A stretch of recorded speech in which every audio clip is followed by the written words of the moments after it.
Hello and warm welcome to this lecture series. I, Dr. Narendra Singh, going to deliver a lecture on a very important topic, constitutional and legal measures for scheduled castes and scheduled tribes.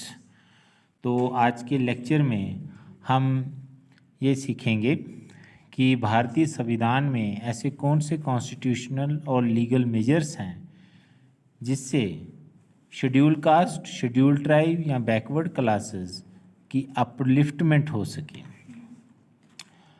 जब भारत आज़ाद हुआ तो उस समय एक बहुत बड़ा challenge संविधान निर्माताओं के सामने ये था कि एक ऐसा संविधान बनाया जाए, एक ऐसी लॉ बुक बनाई जाए जिसमें सबकी हिस्सेदारी हो, जिसमें जो सबसे निचले तबके का व्यक्ति है वो भी उस डेवलपमेंट का हिस्सेदार बन सके, या हम यूँ कहें कि एक लेवल प्लेइंग फील्ड तैयार की जाए। लेवल प्लेइंग फील्ड का मतलब ये है कि अगर एक व्यक्ति आपसे 10 किलोमीटर आगे से दौड़ रहा है और एक आदमी 10 किलोमीटर पीछे से दौड़ रहा है तो वो कभी भी बराबरी नहीं कर सकता है। तो हमें कुछ ऐसा करना होगा जिससे कि बराबरी में वो आ सके। कोई व्यक्ति गरीब घर से है, कोई व्यक्ति सामाजिक जो डिस्क्रिमिनेशंस हैं उसका शिकार है, तो वो मेन स्ट्रीम सोसाइटी का हिस्सा कैसे बन सकता है, वो बराबरी में कैसे खड़ा हो सकता है, वो एक रिस्पेक्ट के साथ ज़िंदगी कैसे जी सकता है। तो कुछ ऐसा किया जाए, कुछ ऐसे प्रोविजंस रखे जाएं कि उन डिप्राइव्ड सेक्शंस को मौका मिले कि वो आगे आ सकें, जिसे हम बोलते हैं पॉजिटिव डिस्क्रिमिनेशन का कॉन्सेप्ट। ठीक है, तो भारत का संविधान कंपेंसेटरी डिस्क्रिमिनेशन कहें, प्रोटेक्टिव डिस्क्रिमिनेशन कहें या पॉजिटिव डिस्क्रिमिनेशन कहें, उसका प्रावधान रखता है शेड्यूल का, शेड्यूल ट्राइब और बैकवर्ड क्लासेस के लोगों के लिए। Tribes and backward castes has been subjected to various kinds of social discriminations, economic deprivations and total powerlessness through centuries. ये जो मार्जिनलाइज सेक्शंस के लोग हैं जो सदियों से शिकार होते रहे हैं सोशल डिस्क्रिमिनेशन का, इकोनॉमिक इनइक्वालिटीज़ का, और पूरी तरह से पावरलेस कम्युनिटीज़ रही हैं। इसलिए डॉक्टर भीमराव अंबेडकर, जो कि ड्राफ्टिंग कमेटी कॉन्स्टिट्यूशन की ड्राफ्टिंग कमेटी के जो चेयरमैन थे, जिनको फादर ऑफ इंडियन कॉन्स्टिट्यूशन भी कहा जाता है, उन्होंने इस बात का ख्याल रखा कि कुछ ऐसे प्रोविजंस ऐड किए जाएं जो इन कम्युनिटीज़ की पोजीशन को अपलिफ्ट कर सकें। ये डॉक्टर भीमराव अंबेडकर खुद भी अनटचेबल कास्ट, जो कि महार कास्ट थी महाराष्ट्र की, उससे बिलोंग करते थे।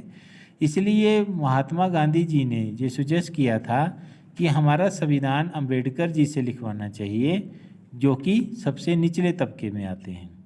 भारत का, आज़ाद भारत का संविधान किससे लिखा जाए? जो सबल्टर्न पीपल हैं, जो नीचे दबे हुए लोग हैं, हमें उनकी आवाज़ बनना है। वो आवाज़ बनेंगे, हम नीचे से आई हुई आवाज़ को, जो भारत का संविधान रिप्रेजेंट करेगा। इसलिए जब संविधान बना, 2 साल 11 महीने 18 दिन शायद इतना समय लगा भारत का संविधान लिखने में। 26 जनवरी 1950 को भारत का संविधान लागू कर दिया गया, जब से भारत रिपब्लिक बना, डिक्लेयर कर दिया गया।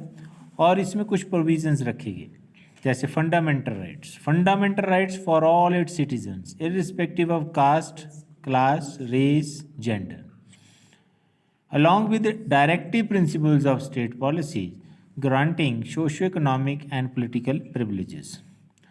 फंडामेंटल राइट्स सबको मिलेंगे जो भारत के नागरिक होंगे, चाहे किसी जाति, संप्रदाय, धर्म, जेंडर से बिलोंग करते हों। और DPSPs वो गाइडलाइंस थी जो हमारे फ्यूचर के गोल्स थे,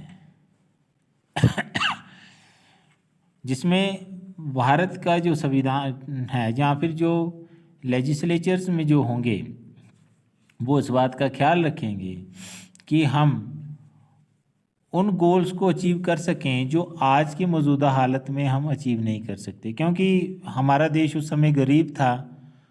तो जैसे प्रॉपर्टी राइट्स का कॉन्सेप्ट पहले रखा गया, बाद में निकाल दिया गया। अब इक्वल वेजेस वाला जो कॉन्सेप्ट था वो डीपीएसपी में आता था, ठीक है।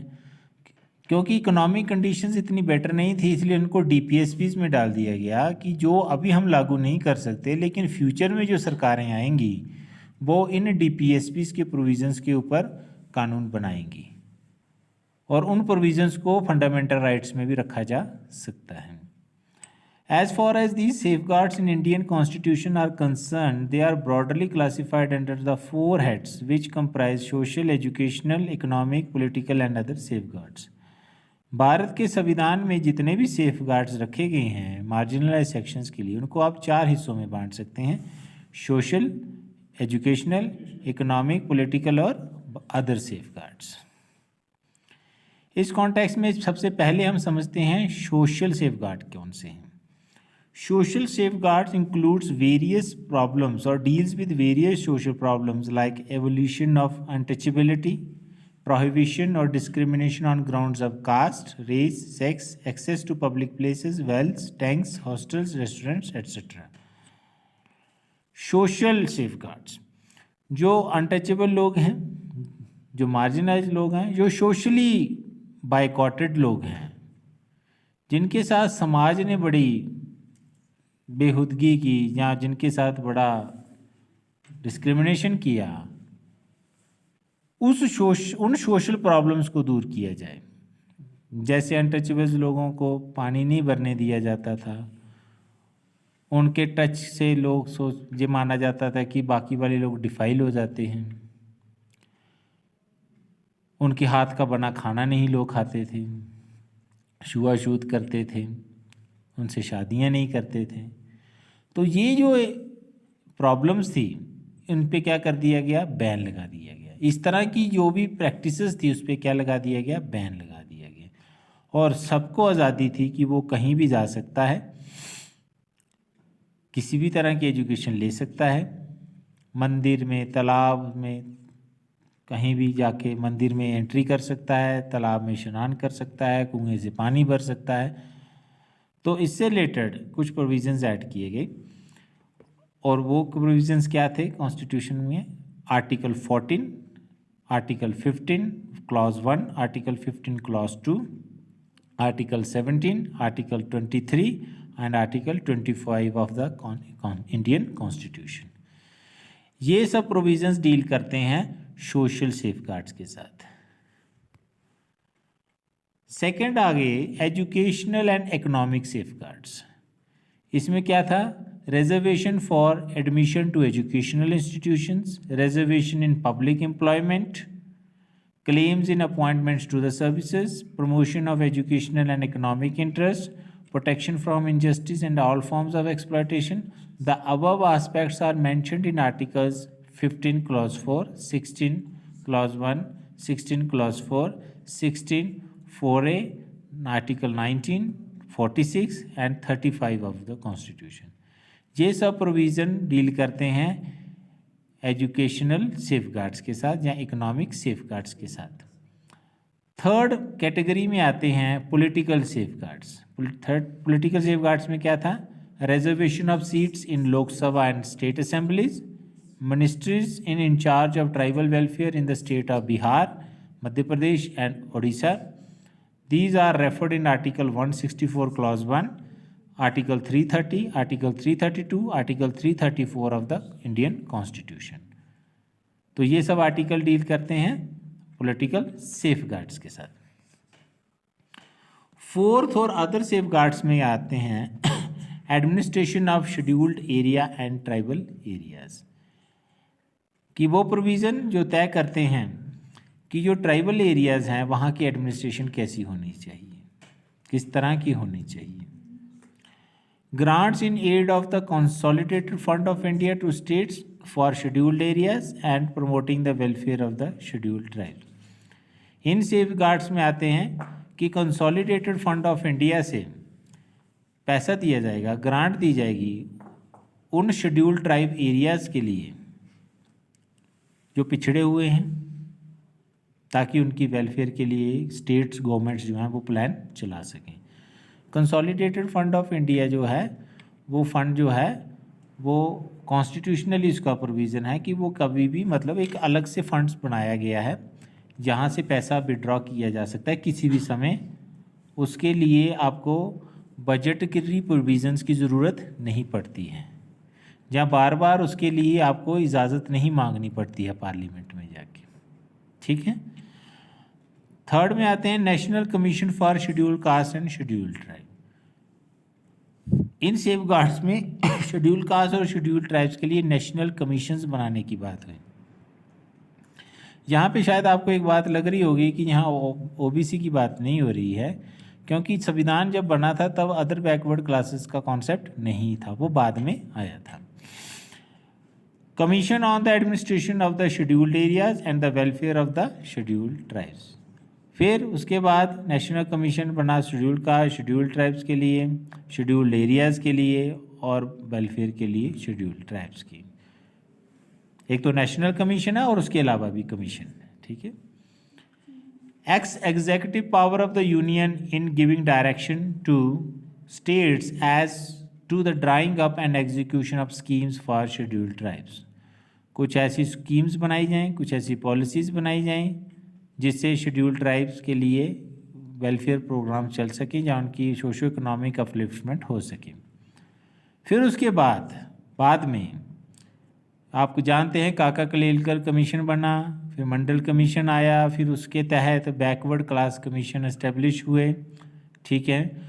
वही कुछ कैटेगरीज जो कि पहले लिस्टेड नहीं थी, ना ही शेड्यूल कास्ट में थी ना ही शेड्यूल ट्राइब्स में थी, लेकिन वो बैकवर्ड थे, तो 3 क्राइटेरिया के बेस के ऊपर उनको ओबीसी में डाल दिया गया, सोशल, एजुकेशनल एंड इकोनॉमिक। ठीक है। बैकवर्डनेस की वजह से, जो कि इंटरमीडिएट कास्ट थी, शेड्यूल कास्ट से ऊपर थी और हायर कास्ट से लोअर कास्ट थी, लेकिन उनकी इकोनॉमिक कंडीशन बेटर नहीं थी और ना ही सोशली वो सोशल हायरार्की में भी वो लो माने जाते थे। These special provisions with respect to state of Nagaland, state Assam, Manipur, Mizoram, Arunachal Pradesh, 5th and 6th schedules। Constitution of India में कुछ ऐसी स्टेट्स थी जिन्हें हम 7 सिस्टर्स भी बोलते हैं, जैसे असम, नागालैंड, मणिपुर, मिजोरम, अरुणाचल प्रदेश। ये कुछ एरियाज़ थे जो कि बिल्कुल कटे हुए थे और जो कि ट्राइबल बेल्ट्स थी, तो उनके लिए स्पेशल प्रोविज़न बनाया गया और 5th और 6th शेड्यूल में उनको डाला गया, जो स्पेशली इन एरिया से डील करते थे। इनके अंडर कौन से सेफ गार्ड्स आए, किस आर्टिकल्स, कौन कौन से आर्टिकल्स हैं इससे जुड़े हुए? Article 244, 244A, 275(1), 275(1)A, 338, article 339, article 340, 341, 342, 366, 371 और 5th and 6th schedule of the constitution. Article 336 Clause 24 of the Constitution of India defines scheduled castes, such castes, race or tribes, or part of or groups within such castes, race or tribes as are deemed under Article 341 to be the scheduled caste for the purpose of this Constitution। Article 341 के तहत schedule caste जो थी वो category include की गई भारत के संविधान में। उसके बाद article 341 clause 1 deals with the president में with respect to any state और union territory and where it is a state after consultation with the governor, therefore by public notification specify the caste, race और tribes, part और groups within इन कास्ट। Article 341 clause 1 deal करता है जिसके तहत president जो है वो यूनियन टेरिटरी में, जहाँ स्टेट में किसी भी कास्ट को, किसी भी ग्रुप को, या उस कास्ट या ग्रुप के किसी भी हिस्से को क्या डिक्लेयर कर सकता है, शेड्यूल कास्ट की कैटेगरी में एक सिंपल नोटिफिकेशन के द्वारा नोटिफाई कर सकता है। और जब वो नोटिफाई हो जाएगी तो फिर उसको रिजर्वेशन के सारे बेनिफिट मिलना शुरू हो जाएंगे, लेकिन ये करता प्रेसिडेंट ऑफ इंडिया है गवर्नर के साथ कंसल्ट करने के बाद, जहाँ स्टेट की लेजिस्लेटिव असेंबली के साथ कंसल्ट करने के बाद।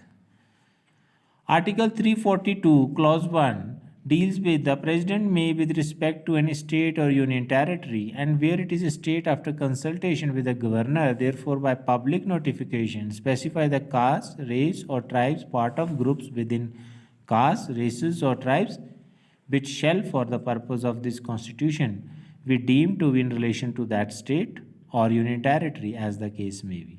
आर्टिकल 342 के तहत भारत का राष्ट्रपति किसी यूनियन टेरिटरी में या भारत की किसी भी स्टेट में किसी भी ग्रुप को ट्राइब्स की कैटेगरी में डाल सकता है। इसके लिए भी एक नोटिफिकेशन जारी की जाएगी और उसके बाद उस कैटेगरी के लोगों को रिजर्वेशन के सारे बेनिफिट्स दिए जाएंगे। उसके बाद article 14 states that equality before law and deals with the state shall not deny to any person equality before law और equal protection of laws within the territory of country. Article 14 बराबरी की बात करता है कि कानून के सामने सारे ही बराबर हैं, किसी के साथ भी किसी भी तरह का भेदभाव नहीं किया जाएगा और कोई भी कानून किसी को भी स्पेशली ट्रीट नहीं करेगा।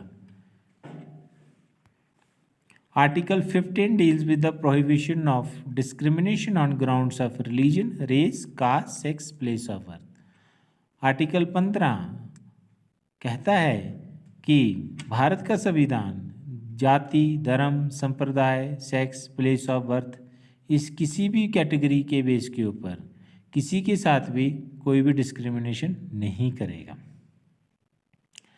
ये लेकिन याद रखिएगा, ये जो बताए गए हैं सिर्फ इन्हीं के ऊपर, ओनली शब्द भी इसमें ऐड किया गया है, religion, race, caste, sex, place of birth. लेकिन ऐसा नहीं है कि अगर आप कम पढ़े लिखे हो तो और आप कहो कि मुझे IAS ऑफिसर बना दिया जाए, आप तो मेरा संविधान तो मेरे साथ डिस्क्रिमिनेशन कर रहा है, तो ऐसा नहीं होगा। एलिजिबिलिटी कंडीशन आपकी फुलफिल होनी चाहिए, उसको आप डिस्क्रिमिनेशन नहीं मानोगे। मान लीजिए अगर आर्मी में आपने जाना है और आप दौड़ ही नहीं पा रहे और लेकिन कहोगे नहीं ये तो मेरा फंडामेंटल राइट है, मुझे तो आपको आर्मी में भर्ती करना होगा, तो ऐसा नहीं है। पहले आपको एलिजिबिलिटी कंडीशन फुलफिल करनी होगी कि अगर वो वहाँ पे कहा है कि आपने इतनी स्पीड से दौड़ना है और इतने किलोमीटर दौड़ना है और आप नहीं दौड़ पाए तो बात नहीं बनेगी। आपने रिटन एग्ज़ाम पास करना तो करना ही पड़ेगा। ऐसा नहीं होगा कि आप वो बिना करे ही कहो कि नहीं नहीं आपने तो मेरे साथ रिलीजन के बेस के ऊपर डिस्क्रिमिनेशन कर दिया, जेंडर के बेस के ऊपर डिस्क्रिमिनेशन कर दिया, तो ऐसा नहीं माना जाएगा, क्योंकि उसकी जो उसी जॉब के लिए जो भी मिनिमम एलिजिबिलिटीज़ होंगी वो आपको फुलफ़िल करनी ही पड़ेंगी। Article 15 Clause 4 empowers the state to make special provisions for the advancement of any socially educationally backward classes of citizens or for scheduled caste and scheduled tribe। Article 15 Clause 4 ये कहता है कि जो स्टेट को power देता है, यानी कि स्टेट मतलब कि देश के संविधान को पावर देता है लेजिस्लेचर को, कि वो जो सोशली और एजुकेशनली बैकवर्ड क्लासेस हैं, जहाँ जो शेड्यूल कास्ट और शेड्यूल ट्राइब्स हैं, उनके लिए स्पेशल प्रोविजंस बनाए जाएँ। इसी आर्टिकल 15 Clause 4 के तहत ही बाद में बैकवर्ड क्लास कमीशंस वगैरह बनाए गए। Article 16 states that equality of opportunity in matters of public employment but special provisions for schedule caste and schedule tribe. Article 16 सबको बराबरी की अपॉर्चुनिटी देता है कि वो सरकारी नौकरियां कर सकते हैं और उसमें अप्लाई कर सकते हैं। लेकिन यहाँ पे एक बात ये भी है कि लेकिन स्पेशल प्रोविजंस रखे जाएंगे शेड्यूल कास्ट और शेड्यूल ट्राइब्स के लिए, यहाँ की कुछ छूट दी जाएगी उनको, तभी तो हम बोलते हैं इसको ना positive discrimination. Article 16 Clause 4 empowers the state to make any provision for the reservation in appointments or posts in favor of any backward class of citizens which is in opinion of the state is not adequately represented in the services under the state। Article 16 Clause 4 state को empower करता है कि वो सरकारी नौकरियों के लिए post reserve कर सकते हैं बैकवर्ड क्लासेस के लिए, अगर उनको लगता है कि कोई इस कास्ट के लोग जो हैं गवर्नमेंट सेक्टर में एडिक्वेट उनकी रिप्रेजेंटेशन नहीं है तो उनके लिए अलग से कोटा बनाया जा सकता है। जैसे हमारे जम्मू कश्मीर में आपने देखा होगा कि बहुत सारी कैटेगरीज हैं, उसमें जैसे RBA भी है, रीजनल बैकवर्ड एरियाज़ भी हैं, एक कैटेगरी है ALC actual line of control भी हैं। तो एरिया के हिसाब से हम देख सकते हैं कि कौन सी मार्जिनलाइज कम्युनिटी है, तो उसके हिसाब से जो स्टेट्स हैं वो अपने हिसाब से कैटेगरियाँ बना सकती हैं और लेजिस्लेशन में प्रोविजंस रख सकती हैं। क्योंकि अब ALC वाली जो कैटेगरी है वो तो जम्मू कश्मीर या पंजाब के साथ ही है, तो राजस्थान के साथ होगी। तो अब आप बोले कि वो गुजरात को, जहाँ फिर आपको महाराष्ट्र को नहीं मिलती या फिर बाकी जगह क्यों नहीं मिल रही, तो क्योंकि वहाँ पे बॉर्डर भी तो नहीं है ना देशों के साथ, तो इसलिए वो डिपेंड करता है, एरिया टू एरिया भी कैटेगरीज के प्रोविज़न चेंज होते रहते हैं। Article 17 abolishes untouchability and its practices in any form is prohibited. The enforcement of any disability arising out of untouchability shall be an offence punishable in accordance with law. Bharat का संविधान untouchability को एक punishable offence मानता है कि अगर कोई भी व्यक्ति किसी भी तरह से अनटचेबिलिटी को, छुआछूत को प्रोफेस करता है या प्रैक्टिस करता है, वो उसको मतलब कि कानून के हिसाब से सज़ा देने का प्रोविज़न है। Article 19 deals with the protection of certain rights regarding freedom of speech etcetera. Article 19 जो है वो हमें बोलने का अधिकार देता है, freedom of speech and expression. इसी फ्रीडम ऑफ स्पीच, इसी आर्टिकल के तहत ही जो हमारे जो मीडिया है, मीडिया हाउसेस हैं, जो प्रिंट मीडिया है, इलेक्ट्रॉनिक मीडिया है, उनको बोलने का अधिकार है, लिखने का अधिकार है, वो सरकार को किसी भी तरह से क्रिटिसिज्म कर सकते हैं, ठीक है, बिना किसी मैलाफाइड इंटेंशन के। हमें एक नागरिक को, भारत के नागरिक को अधिकार है कि वो अपनी बात सरकार तक पहुंचा सकता है। अगर उसको लगता है कि मेरे साथ कुछ गलत हो रहा है, वो रिप्रेजेंटेशन दे सकता है, और हर आदमी को पीसफुली प्रोटेस्ट करने का भी राइट है। अगर आपको लगता है मेरे साथ गलत हो रहा है तो आप किसी जगह पे पीसफुली डेमोन्स्ट्रेट कर सकते हैं। वायलेंट मेथड नहीं अपनाना है, लेकिन पीसफुली आप कर सकते हैं। ये भारत का संविधान आर्टिकल 19 के तहत हमें राइट देता है। उसके बाद article 23 prohibits traffic in human beings and force labour relevant to the instances of bonded labour among scheduled caste and scheduled tribe. Article 23 जो है वो ट्रैफिकिंग के अगेंस्ट है, यानी कि इंसानों की खरीद फरोख्त के खिलाफ है। हम जानते हैं कि जब भारत गुलाम था उस समय फ्यूडलिज्म अपने पीक पे था, और उस समय बॉन्डेड लेबर का कॉन्सेप्ट बड़ी ज़्यादा था, बेगार का कॉन्सेप्ट बड़ी ज़्यादा था, कि लोगों को मुफ्त से में काम करवाया जाता था और उनको कोई भी पैसा नहीं दिया जाता था। और कई जगह पे स्लेवरी भी हमने दुनिया में देखी है, जहाँ पे मनुष्यों को बेचा या ख़रीदा जाता था, उनको जानवरों की तरह ट्रीट किया जाता था। रेसिज्म भी हमने दुनिया में कई जगह पे देखा है। तो इस तरह से भारत के संविधान निर्माताओं ने इस बात का ख्याल रखा कि किसी भी तरह से कोई भी व्यक्ति के साथ धक्का नहीं होना चाहिए, कोई किसी की गरीबी का फ़ायदा न उठाए। क्योंकि पहले हमने देखा कि मनी लेंडिंग की वजह से लोग कर्जा जब लेते थे तो फिर उनकी 2-2, 3-3 पुश्तें जो हैं उस ज़मींदार का या उस शाहूकार का कर्जा चुकाने के लिए उसके घर में बंधुआ मजदूरी करती रहती थी, और इसका वो बहुत नाजायज़ फ़ायदा उठाते थे और उनके साथ सोशल, इकोनॉमिक, सेक्सुअल हैरेसमेंट करते थे, जो कि बड़ा ही इनह्यूमन था। इसलिए भारत के संविधान निर्माताओं ने आर्टिकल 23 के तहत ये प्रोविज़न डाल दिया गया कि आप किसी के साथ धक्के से किसी को भी मजबूर नहीं कर सकते कि वो आपके साथ धक्के में काम करे, ठीक है, और आप उसको पैसे भी ना दो, ऐसा नहीं हो सकता है, ठीक है। उस इंसानों को इंसानों की तरह ही ट्रीट किया जाएगा, जानवरों की तरह ट्रीट नहीं किया जाएगा। Article 25 deals with freedom of conscience and free profession practice and propagating of religion. 25 जो आर्टिकल है वो डील करता है कि हर आदमी को अपनी मर्जी से अपना रिलीजन प्रोफेस करने का अधिकार है। यहाँ पे ये कहने का बिल्कुल मतलब है कि आप अपना बिलीफ आपका प्राइवेट मैटर है, इंडिविजुअल अफेयर है, आप अपने मर्जी से किसी को भी धर्म को, संप्रदाय को मान सकते हो, लेकिन दूसरे को ज़बरदस्ती नहीं कर सकते हो, किसी को आप फोर्सफुली कन्वर्ट नहीं कर सकते हो, या किसी को मजबूर नहीं कर सकते कि आप ये वाला रिलीजन फॉलो करो। अगर उसकी मर्जी है तो करेगा, नहीं है तो नहीं करेगा, आप उसको मजबूर भी नहीं कर सकते हो।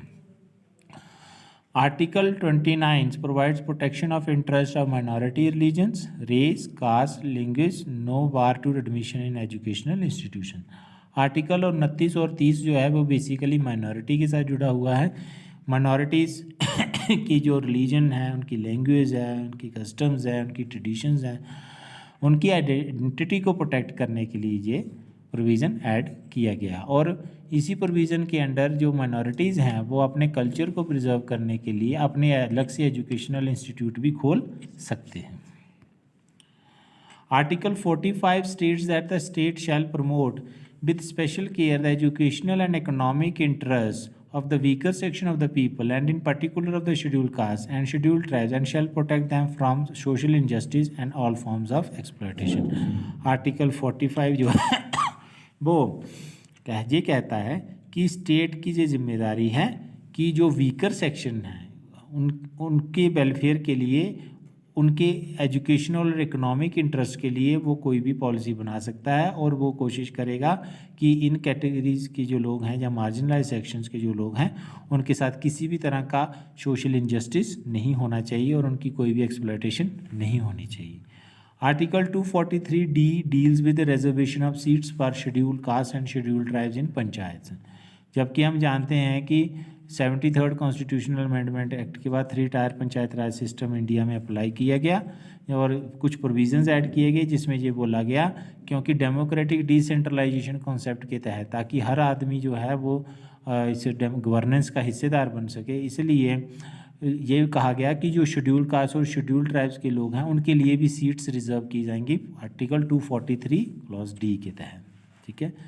Article 244 and 399 provides administration of scheduled areas and tribal areas and control of the union over the administration of the scheduled area and welfare of the scheduled tribe. Article 244 और 339 शेड्यूल्ड ट्राइब जो areas हैं उनकी administration और उनकी welfare से जुड़े हुए हैं. Scheduled tribes. Article 330 provides for reservation for seats for scheduled caste and scheduled tribes in लोक सभा. यहाँ पे ये ध्यान रखने वाली बात है कि जैसे यहाँ पे शेड्यूल्ड कास्ट भी उसमें शामिल है. जैसे आर्टिकल 330 जो है भारत का संविधान वो ये कहता है कि शेड्यूल्ड कास्ट और शेड्यूल्ड ट्राइब्स के लिए लोकसभा में यानी कि जो MP की इलेक्शंस होती हैं, मेंबर ऑफ पार्लियामेंट की जो इलेक्शंस होती हैं उसके लिए सीट्स रिजर्व की जाएंगी उनकी प्रपोर्शन के हिसाब से, उनकी पॉपुलेशन के हिसाब से. Article 332 provides for the reservation of seats for scheduled caste and scheduled tribes in state legislative assembly. जबकि आर्टिकल 332 जो है वो भारत जो ये सरकार को ये कहता है कि वो शेड्यूल्ड कास्ट और शेड्यूल्ड ट्राइब्स के लिए विधानसभाओं में यानी कि लेजिस्लेटिव असेंबली स्टेट्स के लिए जिसे हम MLAs बोलते हैं, member of legislative assemblies, MLAs के लिए सीट्स क्या की जाएंगी, रिजर्व की जाएंगी. Article 335 claims of the scheduled caste and scheduled tribe to services and post. और आर्टिकल 335 जो है वो शेड्यूल्ड कास्ट और शेड्यूल्ड ट्राइब्स का जो क्लेम है नौकरियों के ऊपर या सर्विसेज के ऊपर उसको पक्का करता है. उसके बाद article 338 deals with national commission for scheduled caste and scheduled tribe. और आर्टिकल 338 के तहत national commission for scheduled caste और national commission for scheduled tribe बनाए जाने का प्रोविज़न है जो इन कम्युनिटीज़ के इंटरेस्ट को देखेगा और ये भी तय करेगा कि किसी तरह की एक्सप्लॉयटेशन तो नहीं हो रही है इनके साथ. अगर हो रही है तो वो कमीशन उससे रिलेटेड अपनी रिपोर्ट सरकार को पेश करेगा और सरकार उसके हिसाब से कार्रवाई करेगी. तो ये थे प्रोविज़न्स, कॉन्स्टिट्यूशनल और लीगल प्रोविज़न्स जो बनाए गए शेड्यूल कास्ट और शेड्यूल ट्राइब्स की वेलफेयर के लिए. तो मिलते हैं नेक्स्ट लेक्चर में. Till then thank you. Thanks for the patient listening.